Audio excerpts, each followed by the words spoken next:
उत्तम वचन श्रवण करने को मिलते चले जाएं। महापुरुषों के ऐसे ऐसे वचन जो मेरे जीवन को और निखार दे सकते हैं, इनके वचन मैं सुनता रहूं, कि इन कानों में प्रेरणादायक वचन, कल्याणकारी वचन सुनाई देते रहें, कि ऐसे स्तुति वाले जिसमें प्रभु का यश हो रहा है, ऐसे वचन सुनने को मिलते रहें। दूसरे गुरुमुखों गुरसिखों के सिफ्त के शब्द सुनने को मिलते रहें, मैं उनको सुनता रहूं। इस प्रकार के से चाहना ये मन की होती है। और रसना के बारे में भी यही, कि रसना के द्वारा भी ये इस निराकार की स्तुति करता चला जाऊं, मैं गुरुमुखों की स्तुति करता चला जाऊं।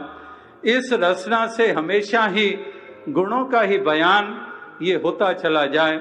ये रसना कभी भी निंदा बखीली में ना उलझ जाए, क्योंकि ये जुबान हमारी निंदा की तरफ बहुत जल्द लग जाती है, कि किस तरह से कभी इसका जिक्र करेंगे, उसकी निंदा करेंगे, उससे फुर्सत मिली तो दूसरे को पकड़ लेंगे, उससे फुर्सत मिली तो तीसरे का जिक्र शुरू कर देंगे, कभी इस घर का कभी उस घर का जिक्र शुरू कर देंगे। तो ये वाणी भी हमारी निंदा में लगी रहती है। किस तरह से ऐसे ही हम खामखा अपने आप को उलझाए रखते हैं। जैसे अंग्रेजी में कहावत है कि those who do not mind their business, either they have no mind or they have no business। कि इस प्रकार से लोगों की अवस्था हुआ करती है कि खामखा ही उलझे रहते हैं, खामखा ही दूसरों पे टीका टिप्पणी करते रहते हैं, खामखा ही अपने मन को बेचैन किए रखते हैं। महापुरुष अपनी वाणी को इस प्रकार से निंदा बखीली में नहीं लगाते हैं, अपना ध्यान इस तरफ नहीं लगाते हैं, ये अपने आप को सुचेत रखते हैं।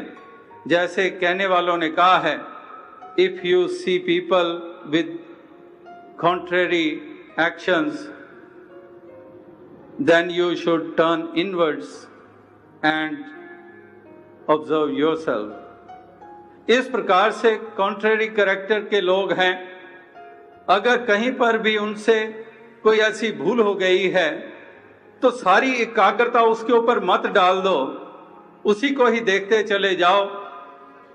तो उस वक्त और अधिक जरूरत इस बात की होगी कि उसी वक्त ध्यान अपनी तरफ भी दे लो, कि अगर इसमें ये कमी मुझे इतनी अखर रही है, इतनी बड़ी करके मुझे महसूस हो रही है, तो मैं अपने अंदर भी झांक लूं, शायद ये वाली कमी मेरे में नहीं पर दूसरी तो किसी प्रकार की कमी मेरे जीवन में हो सकती है।